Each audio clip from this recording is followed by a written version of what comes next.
Fala galera, sejam bem-vindos ao Lendo Livros para você.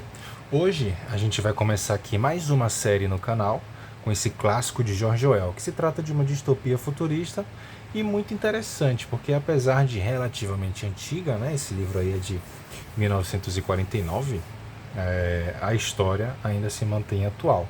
Os elementos aqui que a gente vai encontrar, a gente vai conseguir fazer paralelos com várias coisas da nossa sociedade atual, né? Bom, esse livro trata da história de Winston Smith, que é este cidadão aqui. E ele, assim como toda a sociedade, todos os cidadãos ali da história, são vigiados o tempo todo pelo partido e pelo grande irmão, o Big Brother. Inclusive, se você não sabia, então fique sabendo agora, esse termo aí do Big Brother Brasil vem desse livro, vem desse romance aí. Vamos descobrir o que são essas coisas. Bom, falando um pouquinho aqui da edição, essa edição da Antofágica, em capa dura, né? Capa dura. Ela acompanha um cartão postal, que é esse carinha aqui. Para quem estiver só ouvindo, o cartão postal é somente um bosque, né? Um parque. Tem uma área de graminha, tem uma calçada para andar, tem alguns bancos e tem uma fonte, um chafariz, né? No centro. Atrás a gente tem uma mensagem escrita que diz o seguinte: Tulipa, finalmente encontrei sossego. É um lugarzinho nos confins da terra, mas no centro de tudo. Consigo imaginá-la trotando por esses campos dourados, as crinas ao vento. Não há sequer mosquitos para espantar, mas não adianta pedir endereço, não revelam. Antes, foragido, que ração de cães ferozes. Uma pena saber que deram pérolas aos porcos. Mas pensando bem, o ditado não diz nada sobre leite ou uísque, não é? Cuide-se e tente enviar notícias. Bola de neve. Ah, olha só. Peraí, cara. Eu acho que tá falando desse outro livro aqui de George Orwell. Se eu não me engano, se eu me lembro bem, são personagens, vamos ver. 3 cachorros, branco Lulu catavento, galinhas, cavalo São Sansão Quitéria.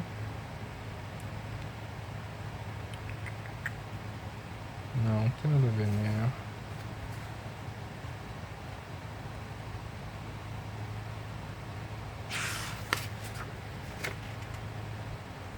Peraí. Fala galera, dei uma pausa aqui para pesquisar rapidinho. É isso mesmo. Aqui quem tá escrevendo é Bola de Neve, um dos porcos, um dos personagens ali de Revolução dos Bichos. E Tulipa também é outro personagem, né? Só não consegui encontrar nesse momento quem que era o personagem da Tulipa, mas é uma cartinha do Bola de Neve para Tulipa. Tá aí o lugarzinho que ele achou. É muito interessante. Bom, mas voltando aqui ao que interessa, né? Esse livro tá bem caprichadinho pela Antofágica. Ele tem muitas ilustrações que eu não posso mostrar muito no momento. Mas, olha só, por exemplo, esse aqui eu posso mostrar. Aqui é o Winston Smith indo lá pro trabalho dele. A gente já chega aí. Beleza. Bom, basicamente é isso, né? Esse livro é capa dura, Antofágica, vem com cartão postal. Ele também vinha com um QR Code para algum link aí que dava mais informações sobre o livro e tudo mais, mas eu acabei perdendo. Eu tenho esse livro já há algum tempo, eu não tenho mais esse QR Code. Se eu achar, eu boto aqui na descrição do vídeo, ou então nos comentários. No momento da gravação desse vídeo, ele está saindo na Amazon por R$ 37,42 na versão física capa dura. Tem outras edições lá também, né? Esse livro aqui ele sai por várias editoras. Ele sai no Kindle, essa edição aqui, por R$ 14,90. E ele também está no Prime Livros, se você for assinante, né? Eu não vou deixar nenhum link aí na descrição, nem de compra de nada, porque ninguém está patrocinando isso aqui, obviamente, né? Então, se você quiser abre o navegador, pesquisa aí para você comprar esse livro. Beleza? Bom, vamos tentar fazer meia hora, 45 minutinhos de leitura aqui hoje. Esse livro aqui tem uma abertura, ele começa aqui com uma apresentação do Gregório do Vivier. Eu vou pular essa parte, tá? Se você quiser ler, dá um pause aí, leia. A gente vai seguir aqui direto pro primeiro capítulo. Tá bom? Muito bem, então tá aí, ó, 1984. Parte 1. Capítulo 1. Era um dia frio e ensolarado de abril, e os relógios marcavam 1h da tarde. Winston Smith, com o queixo grudado ao peito para tentar escapar do vento impiedoso, deslizou rapidamente pelas portas de vidro das mansões da Vitória, embora não rápido bastante para evitar que um redemoinho de pó áspero entrasse com ele. Aproxima aqui mais um pouquinho. Tá ótimo. A entrada do local cheirava a repolho cozido e a capachos velhos, estrupiados. Em uma ponta, um pôster colorido grande demais para ser exposto em áreas internas foi pregado na parede. Mostrava apenas um rosto enorme, com mais de 1 metro de largura, a face de um homem por volta dos 45 anos, com um bigode preto e espesso e uma aparência rústica e atraente. Winston foi em direção à escadaria. Era inútil tentar ir de elevador. Quase nunca funcionava. Nem mesmo nos períodos de bonança, e naquela época cortavam a energia durante o dia. Era parte das medidas de economia em preparação para a Semana do Ódio. O apartamento ficava no 7º andar, e Winston, que tinha 39 anos e uma úlcera varicosa acima do tornozelo direito, subiu devagar, parando várias vezes para descansar. A cada andar, diante do elevador, o pôster com um rosto enorme o encarava da parede.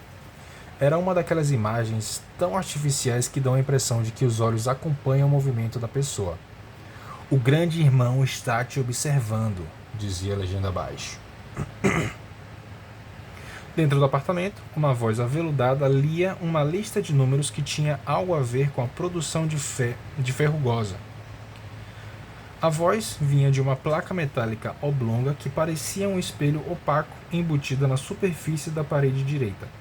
Winston acionou o interruptor e a voz diminuiu um pouco, mas ainda era possível distinguir as palavras. Um instrumento chamado de teletela podia ter o volume atenuado, mas não tinha como desligá-lo por completo. Ele se aproximou da janela. Era uma figura pequena e frágil, e o uniforme do partido, um macacão azul, apenas destacava sua magreza. Seu cabelo era bastante claro, o rosto naturalmente rubro, a pele áspera pelo uso de sabão bruto,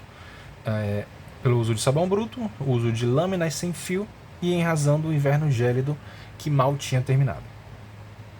Lá fora, mesmo através da vidraça fechada, o mundo parecia frio. Nas ruas embaixo, pequenos redemoinhos carregavam espirais de poeira e papéis rasgados. E ainda que o sol brilhasse e que o céu estivesse no azul intenso, tudo parecia sem cor. Exceto os pôsteres grudados em todos os lugares. O rosto de bigode preto vigiava todos os cantos. Havia um bem na casa em frente.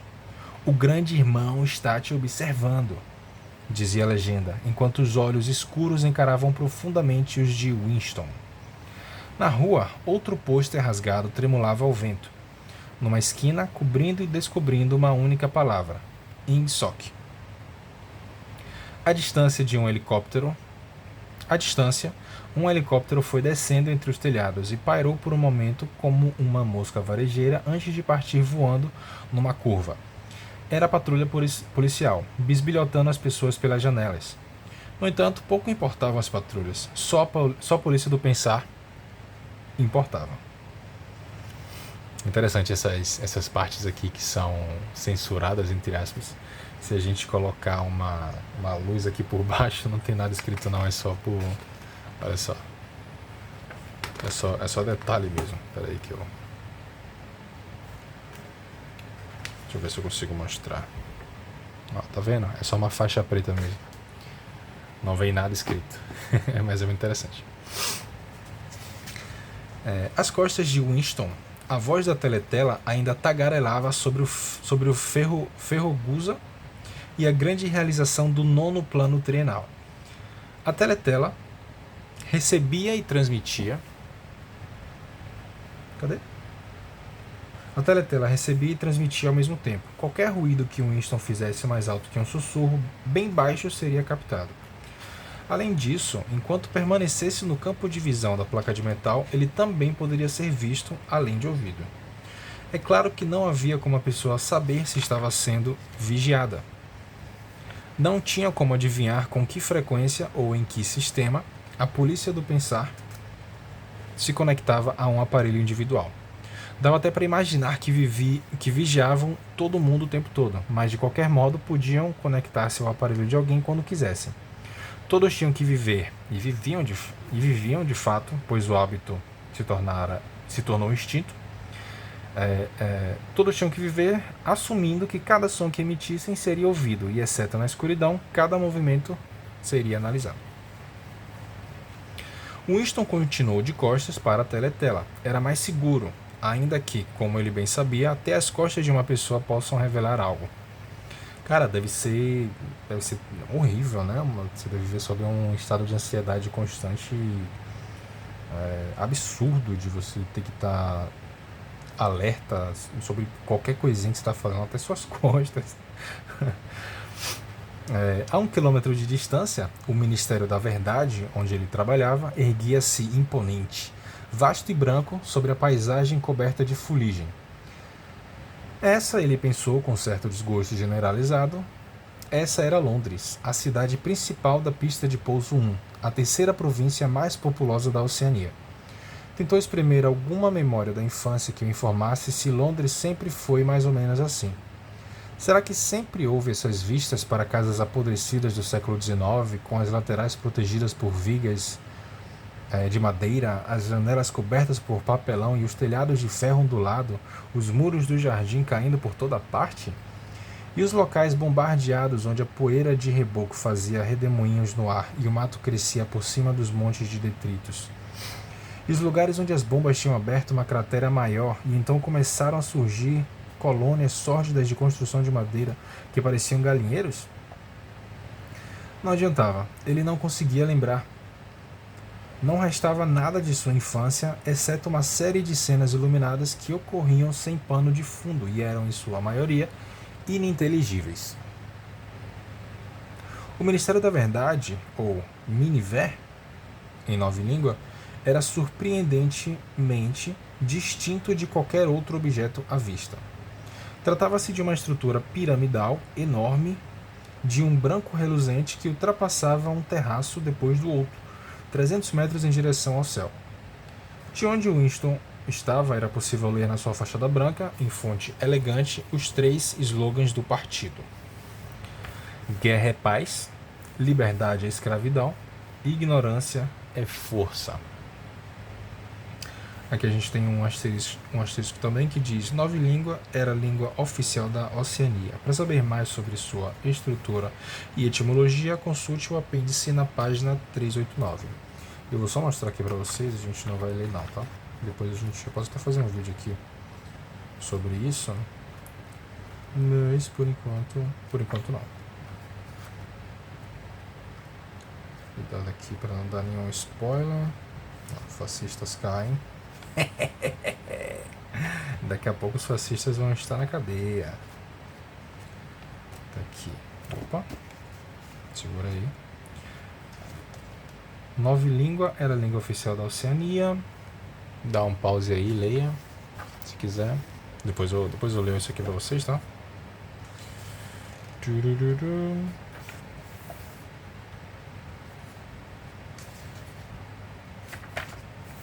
Tem bastante coisa, tá? Esse aqui dá um vídeo separado.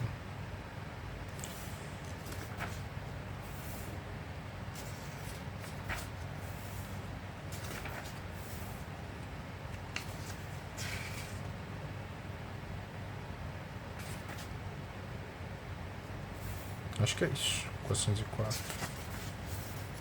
Aqui a gente vai ter outros apêndices, né? É isso aí.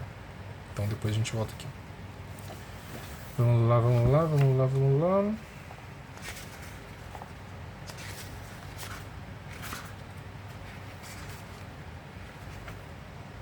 É isto. Guerra é paz, liberdade é escravidão, ignorância é força. Bom, dizia-se que o Ministério da Verdade continha 3.000 salas acima da superfície e ramificações correspondentes abaixo. Espalhados por Londres, havia apenas outros 3 edifícios de tal aparência e tamanho. Eles apequenavam a arquitetura ao redor de tal maneira que, do terraço das mansões da Vitória, era possível ver todos os 4 simultaneamente. Eram a residência dos 4 ministérios, entre os quais se dividia todo o aparato governamental. O Ministério da Verdade preocupava-se com notícias, entretenimento, educação e belas artes. O Ministério da Paz cuidava da guerra. O Ministério do Amor conservava a lei e a ordem, e o Ministério da Fartura era responsável pelas questões econômicas. Seus nomes em 9 línguas: Miniver, Minipax, Minimo e Minifartura. O Ministério do Amor era o mais assustador. Não possuía janelas. Winston nunca esteve lá dentro, nem a menos de meio quilômetro do prédio. Era impossível entrar lá, exceto para tratar de negócios oficiais, e mesmo assim, só depois de atravessar um labirinto de arames farpados, portas de aço e ninhos escondidos de metralhadoras. Até as ruas que levavam às barreiras externas do ministério eram patrulhadas por guardas que pareciam gorilas em uniforme preto, armados com cacetetes fundidos. Winston virou-se abruptamente. Ele havia assumido a expressão de otimismo silencioso, recomendada para quando se encarava a teletela. Atravessou a sala em direção à cozinha minúscula. Ao deixar o ministério, a essa hora ele tinha sacrificado seu almoço na cantina. Estava ciente de que não tinha comida em casa, a não ser por um naco de pão escuro que precisava poupar para o café da manhã seguinte. Tirou da prateleira uma garrafa de líquido incolor com uma etiqueta branca que indicava gin da Vitória. Tinha um cheiro oleoso e enjoativo, como de uma bebida de arroz chinesa. Winston serviu quase uma xícara de bebida, preparou-se para o choque e entornou uma dose como se fosse remédio. No mesmo instante, seu rosto ficou rubro e a água correu dos seus olhos. Aquele troço parecia ácido nítrico, e além disso, tomar um gole dele dava a sensação de ser atingido na cabeça com um cacetete. No instante seguinte, contudo, a ardência na barriga diminuiu e o mundo começou a parecer mais alegre. Pegou um cigarro de um pacote amassado da marca Cigarros da Vitória, tudo aqui é da Vitória, né?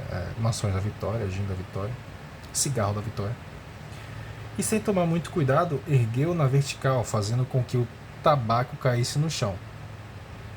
Com o cigarro seguinte, né, no caso, ele se deu melhor. Voltou para a sala de estar e sentou-se diante de uma mesinha que ficava à esquerda da teletela. Da gaveta da mesa, pegou um pote de tinta, um porta-canetas e uma caderneta em branco de capa marmorizada e quarta capa vermelha.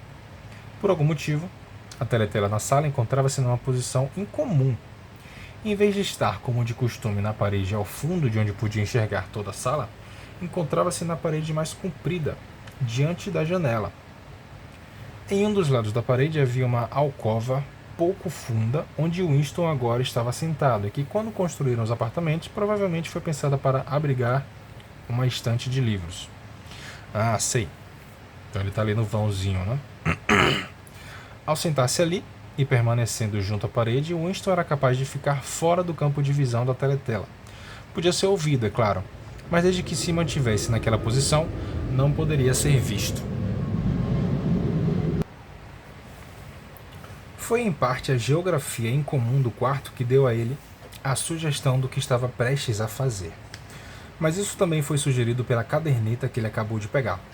Tratava-se de uma caderneta de beleza peculiar, com um papel cor de creme suave, um pouco amarelado pelo passar do tempo, da cor dessa folha aqui, né?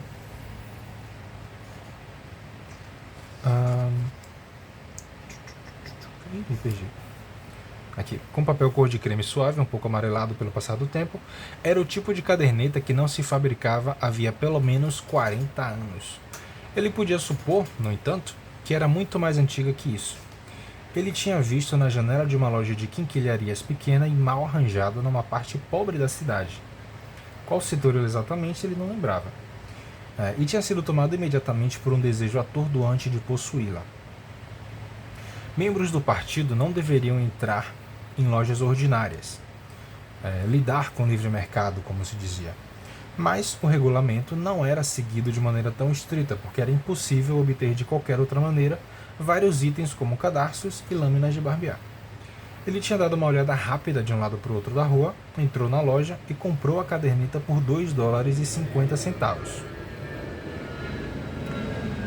Na época, não estava consciente de querê-la por algum motivo específico. Transportou-a para casa em sua maleta, sentindo-se culpado, mesmo sem nada escrito. Mesmo sem nada escrito, era um item comprometedor. O que ele estava prestes a fazer era começar um diário. Isso não era ilegal, nada era ilegal, já que não havia leis.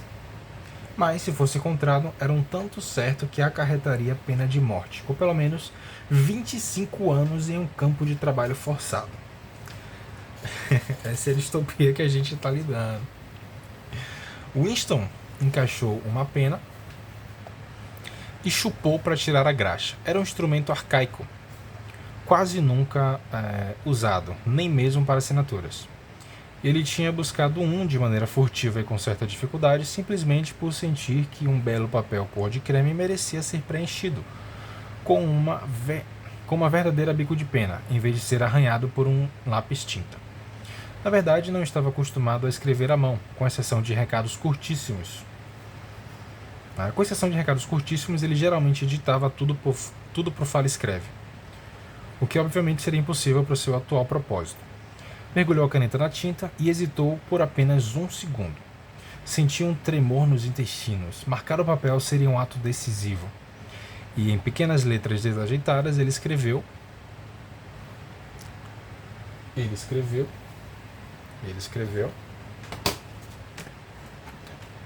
4 de abril de 1984.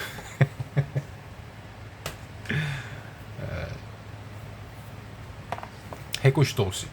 Foi tomado por uma completa sensação de desamparo. Para começar, não tinha certeza de que era 1984. Devia ser por volta dessa data, pois estava bastante seguro de que tinha 39 anos e acreditava ter nascido em 1944 ou 1945. Mas era impossível hoje em dia definir uma data com a precisão de 1 ou 2 anos. Para quem, ocorreu-lhe de repente, ele estava escrevendo esse diário? Para o futuro? Para os que não tinham nascido?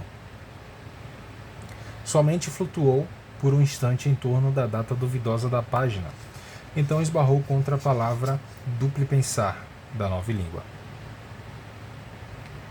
Pela primeira vez deu-se conta da magnitude do que estava empreendendo. Como se comunicar com o futuro? Era impossível por natureza. Ou o futuro seria similar ao presente, e nesse caso não daria ouvido a ele, ou seria indiferente e a sua situação não faria sentido. Qualquer coisa que você escreve em qualquer lugar, ou em qualquer meio que você use, qualquer registro que você faça no caso, é uma comunicação com o futuro, né? Seja você mesmo, seja outras pessoas, só vão ler no futuro, então...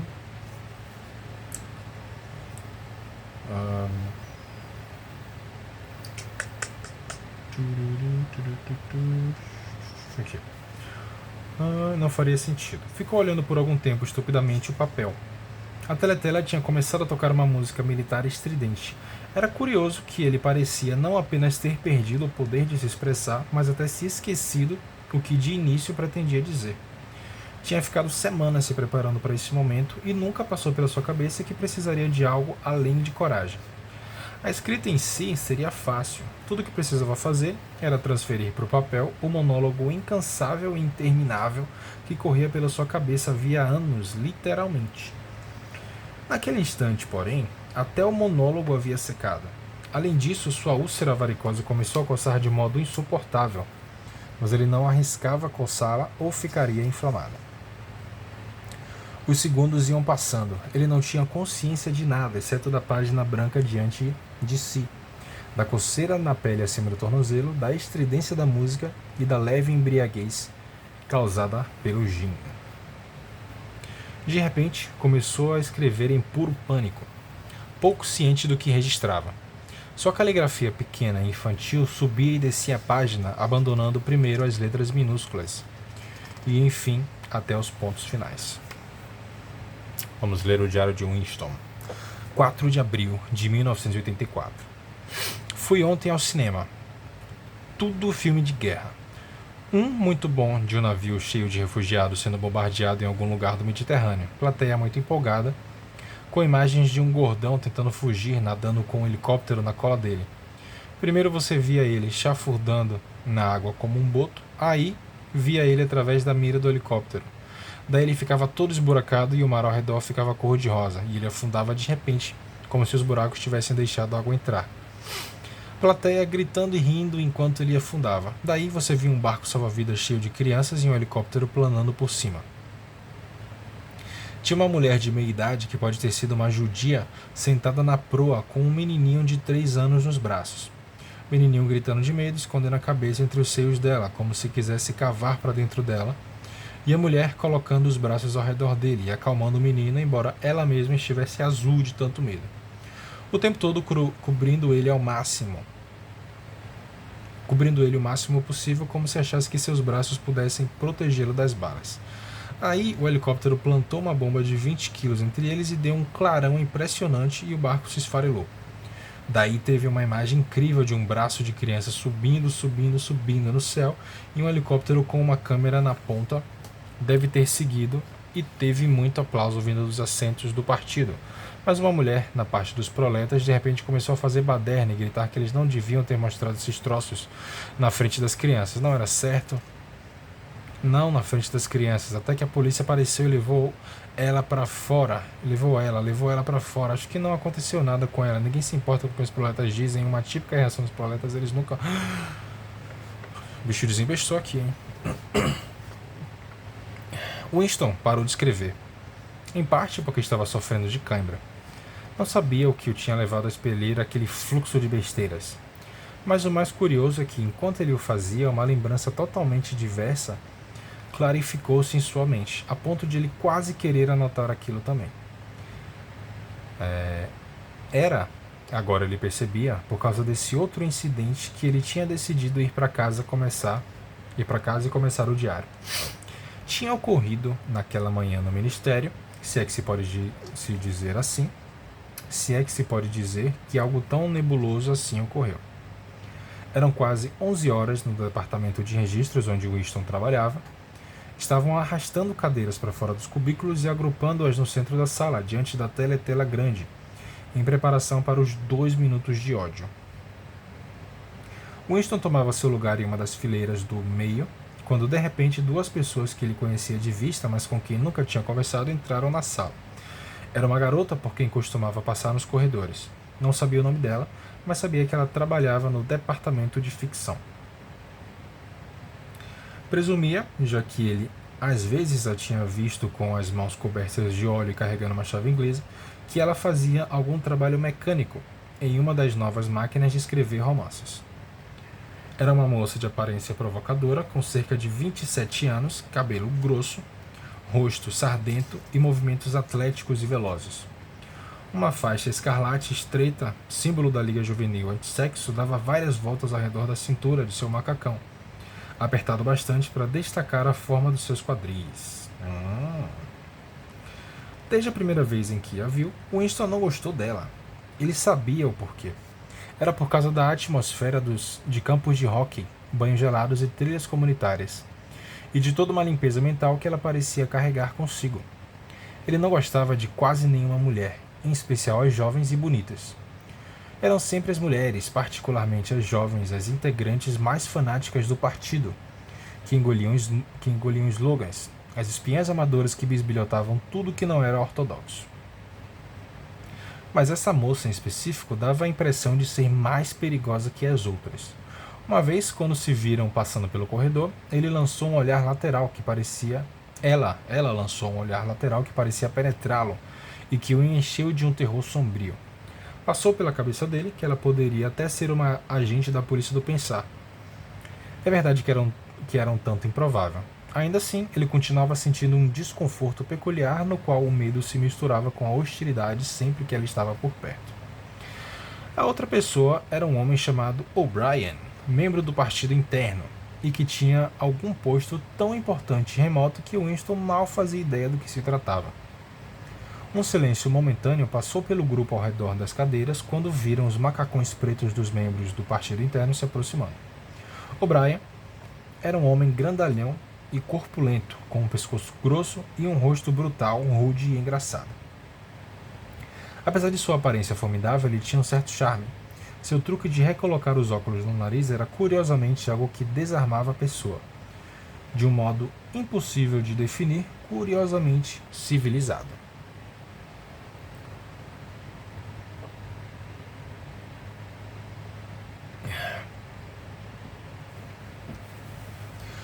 Era um gesto que, se alguém ainda pensasse nesses termos, poderia lembrar um nobre do século XVIII oferecendo a sua caixa de rapé.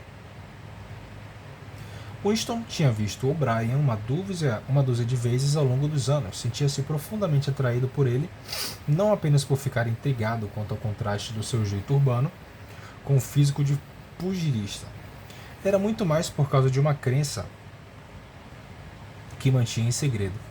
Ou talvez nem mesmo uma crença, apenas uma esperança, de que a ortodoxia política de O'Brien não era perfeita. Algo no seu rosto definitivamente sugeria isso, e mais uma vez, talvez nem fosse a falta de ortodoxia desenhada no rosto, mas apenas sua inteligência. De qualquer modo, aparentava ser uma pessoa com quem se poderia conversar, se fosse possível burlar a teletela e ficar a sós com ele, né? Winston nunca sequer tentou verificar se o palpite era correto. Na verdade, nem tinha como. Nesse momento, O'Brien olhou para o relógio de pulso, viu que eram quase 11 horas e decidiu ficar no departamento de registros até o fim dos 2 minutos de ódio. Pegou uma cadeira na mesma fileira de Winston, a uns 2 assentos de distância. Uma mulher pequena de cabelo castanho claro que trabalhava no cubículo próximo ao de Winston estava entre eles. A garota de cabelo escuro sentou-se logo atrás. Cabelo castanho claro, a mulher de cabelo escuro sentou-se logo atrás. No instante seguinte, um discurso horrível e ruidoso, como se fosse de uma máquina monstruosa rodando sem óleo, saltou da grande teletela ao final da sala. Era um barulho capaz de fazer os dentes rangerem e de arrepiar o pelo da nuca. O ódio tinha começado. Como sempre, o rosto de Emanuel Goldstein, o inimigo do povo, piscou na tela. Pessoas chiavam na plateia aqui e ali. A moça franzina de cabelo castanho claro soltou um guincho que mesclava medo e repulsa. Goldstein era o renegado e herege que uma vez, muito tempo atrás, quanto tempo ninguém lembrava exatamente, tinha sido uma das principais figuras do partido, quase do mesmo nível do grande irmão. E então se envolveu em atividades contra-revolucionárias, foi condenado à morte, escapou e desapareceu de maneira misteriosa.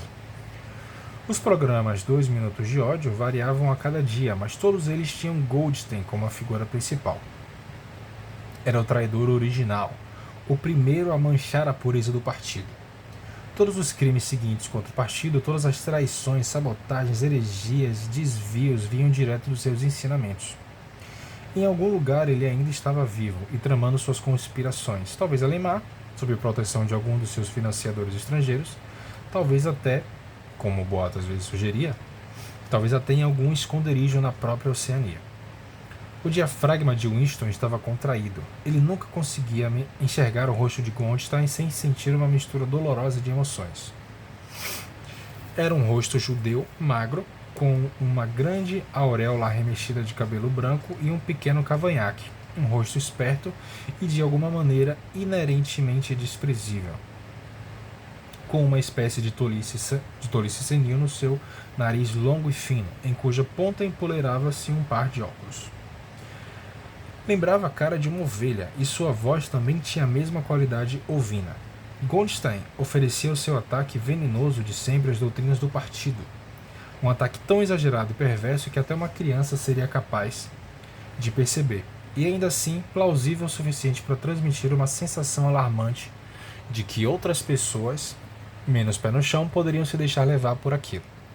Ele vociferava contra o grande irmão, denunciava a ditadura do partido, exigia a conclusão da negociação de paz com a Eurásia, defendia a liberdade de expressão, liberdade de imprensa, liberdade de assembleia, liberdade de pensamento, gritava histericamente que a revolução tinha sido traída, e tudo isso num discurso rápido e polissilábico, que era uma espécie de paródia do estilo habitual dos oradores do partido e até continha palavras da nova língua.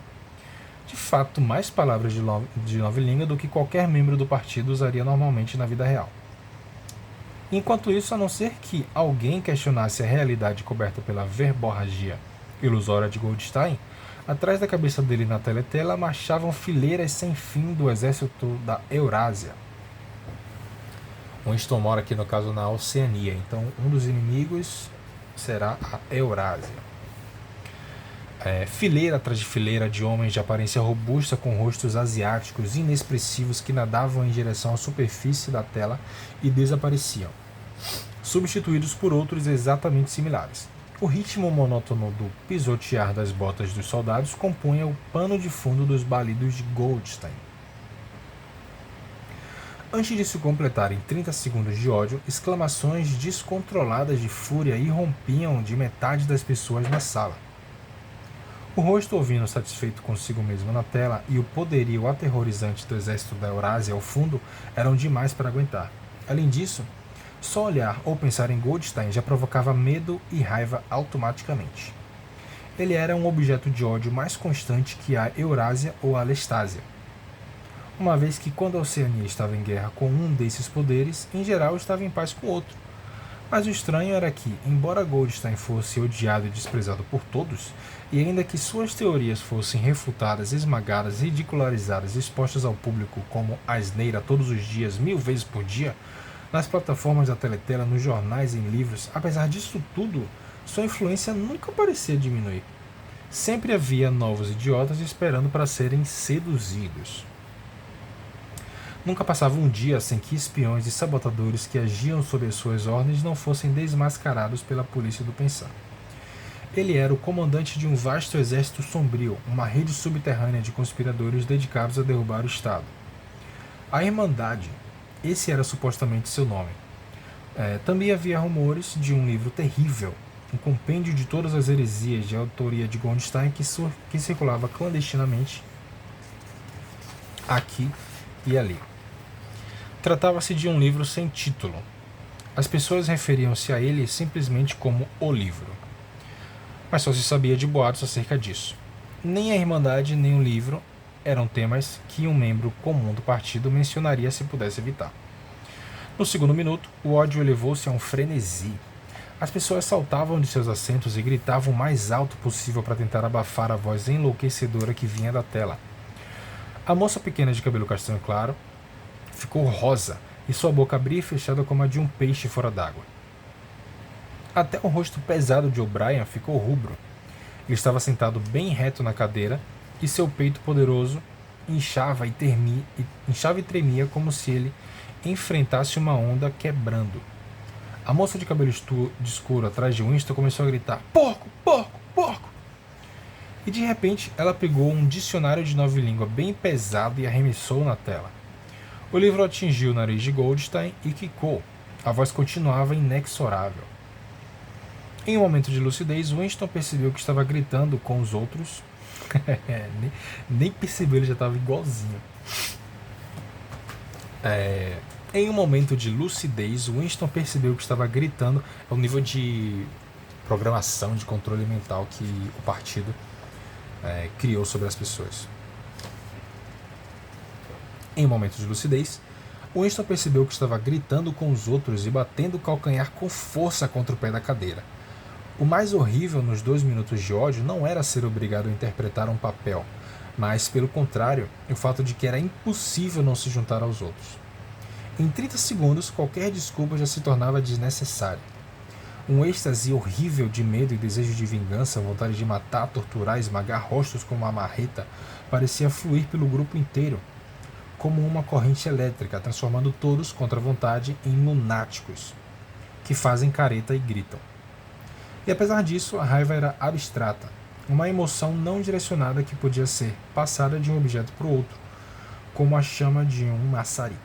Então, em certo momento, o ódio de Winston não era contra Goldstein, mas ao contrário, voltava-se contra o grande irmão, o partido e a polícia do pensar.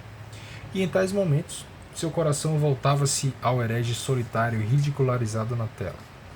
O único guardião da verdade e da sanidade no mundo de mentiras. E já no instante seguinte, ele se sentia igualado aos que estavam ao seu redor. Tudo que se dizia de Goldstein parecia-lhe verdadeiro. Naqueles momentos, o seu desprezo secreto pelo grande irmão virava adoração, e o grande irmão parecia erguer-se como um protetor invencível e destemido, uma rocha contra as hordas da Ásia, e Goldstein, apesar do seu isolamento e desamparo, e apesar da dúvida que pairava sobre sua própria existência, parecia um feiticeiro sinistro, capaz de derrubar a estrutura da civilização com o mero poder de sua voz. Era até possível, às vezes, direcionar o ódio para um lado ou outro de maneira voluntária.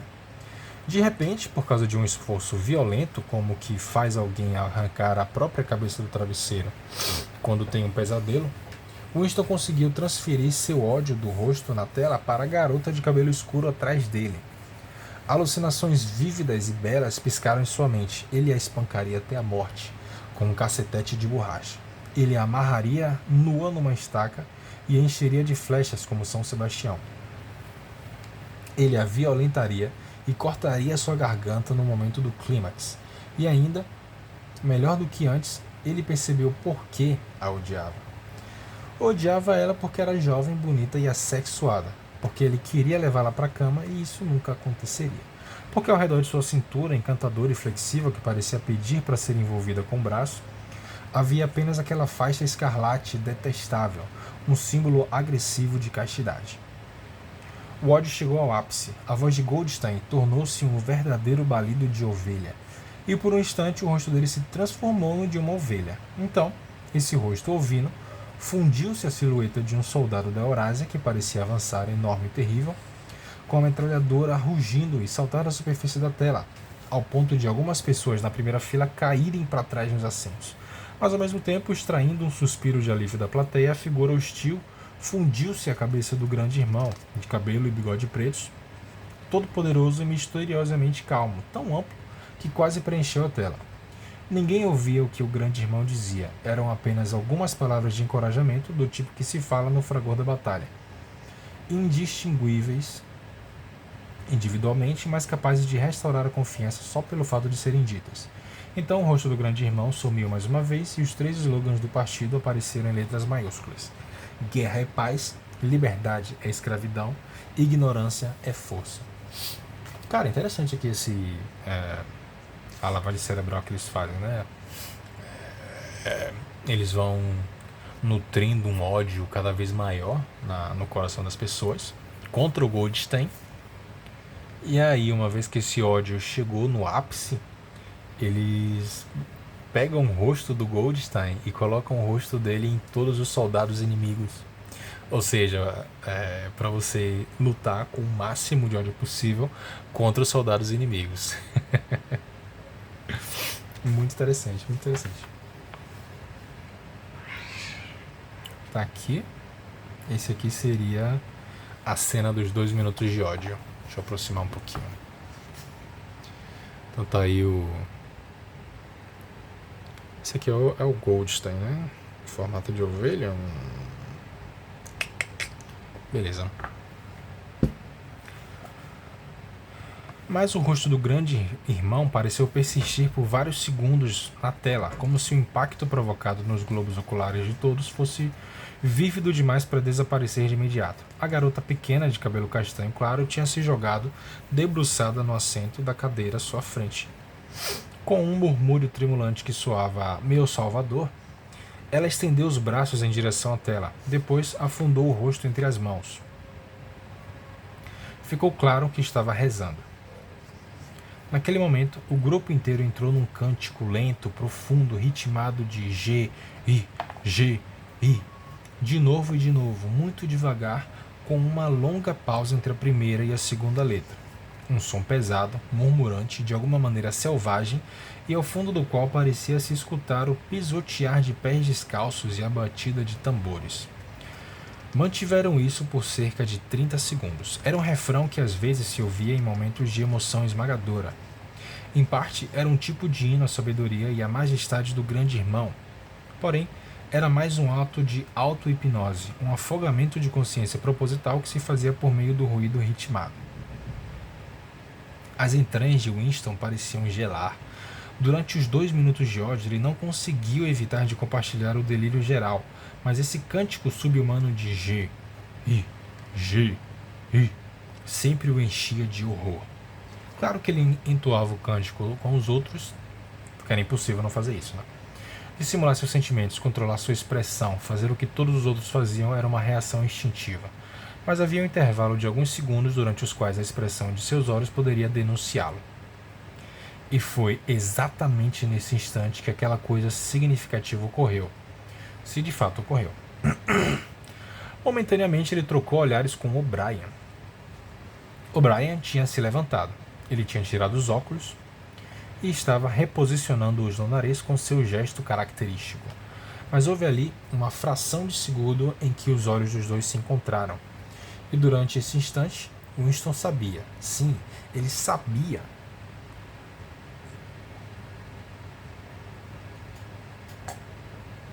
Sabia o quê? Sabia que O'Brien pensava o mesmo que ele. Uma mensagem inconfundível tinha sido transmitida. Era como se as duas mentes tivessem se aberto e os pensamentos fluíssem de uma para outra por meio dos olhos. Estou com você, O'Brien parecia dizer-lhe. Sei exatamente o que você está sentindo. Conheço todo o seu desprezo, seu ódio, sua repulsa. Mas não se preocupe, estou do seu lado. Fecha aspas. E lá se foi o clarão de inteligência e o rosto de O'Brien tornou-se inescrutável como o de todos os outros. E isso foi tudo. Ele já não sabia mais se tinha ocorrido de fato. Tais incidentes nunca acarretaram nenhum prosseguimento. Tudo o que faziam era manter viva a crença ou a esperança de que outros além dele eram inimigos do partido. Talvez os rumores de vastas conspirações subterrâneas fossem verdadeiros, afinal, talvez a Irmandade existisse de fato. Era impossível, apesar das prisões sem fins e das confiscações e execuções, ter certeza de que a Irmandade não era apenas um mito.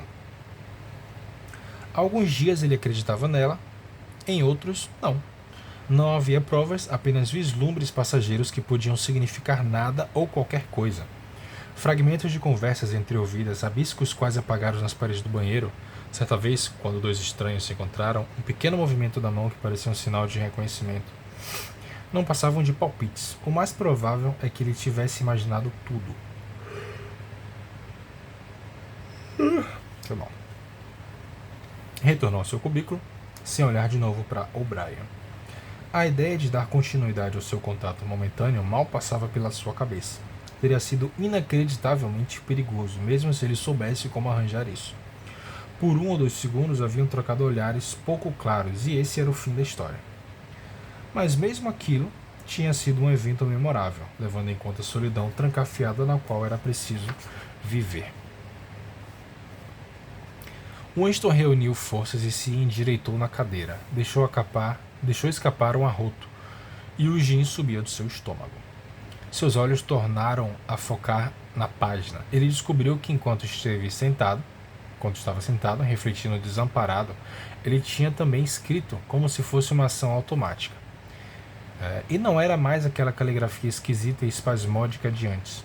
A sua caneta tinha deslizado voluptuosamente pelo papel macio, imprimindo em letras maiúsculas, grandes e limpas, abaixo o grande irmão, abaixo o grande irmão, abaixo o grande irmão, abaixo o grande irmão, abaixo o grande irmão. De novo e de novo, preenchendo metade de uma página.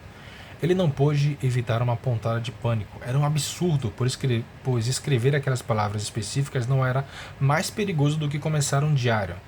Mas por um instante sentiu-se tentado a rasgar as páginas maculadas e abandonar completamente o projeto. Ele fez isso, no entanto, porque sabia que seria inútil. Não importava se ele escrevesse abaixo o grande irmão ou evitasse escrever aquilo. Não importava se ele continuaria com o diário ou não, a polícia do pensar o pegaria de qualquer maneira. Ele ainda teria cometido, mesmo se nunca tivesse encostado a caneta no papel, o crime essencial que continha em si todos os outros. O crime pensar. Era como chamava. O crime pensar não era algo que podia ser escondido para sempre. Uma pessoa poderia conseguir fugir por um tempo, até por alguns anos, mas cedo ou tarde iriam pegá-la. Era sempre à noite. As prisões invariavelmente ocorriam à noite. O sujeito era tirado de repente do sono, a mão grosseira sacudia seu ombro, as luzes ofuscavam seus olhos, aparecia um círculo de rostos severos ao redor da cama. Na maioria dos casos, não havia julgamento, nenhum mandado de prisão. As pessoas simplesmente desapareciam, sempre à noite. Seu nome era removido dos registros, qualquer ficha de qualquer coisa que já tivesse feito era apagada, a sua existência era negada e depois esquecida. O sujeito era abolido, aniquilado. Vaporizado era a palavra usual. Por um instante, ele foi tomado por uma espécie de histeria. Começou a escrever num rabisco apressado e pouco cuidadoso. Vão me atirar, não me importo. Vão me disparar na nuca, não me importo. Abaixo o grande irmão, sempre atiram na nuca, não me importo. Abaixo o grande irmão. Ele se recostou na cadeira, um pouco envergonhado de si, e soltou a caneta.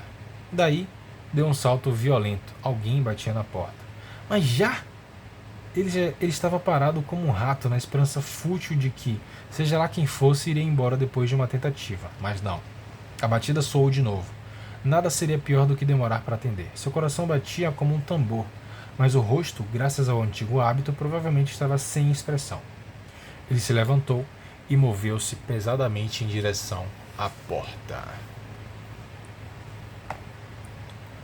Muito bem, muito bem. Então é isso, pessoal. Começamos aqui mais uma série no canal. Vamos aí intercalar com os outros livros que a gente está lendo aqui no momento. Se você chegou até aqui, deixa um like no vídeo. Se inscreve no canal para não perder a continuação aqui dessa história. E, comenta aqui embaixo o que você acha, se você já conhecia essa história, se você tá curioso ou outras sugestões, né? E é isso. Um grande abraço. Até o próximo vídeo.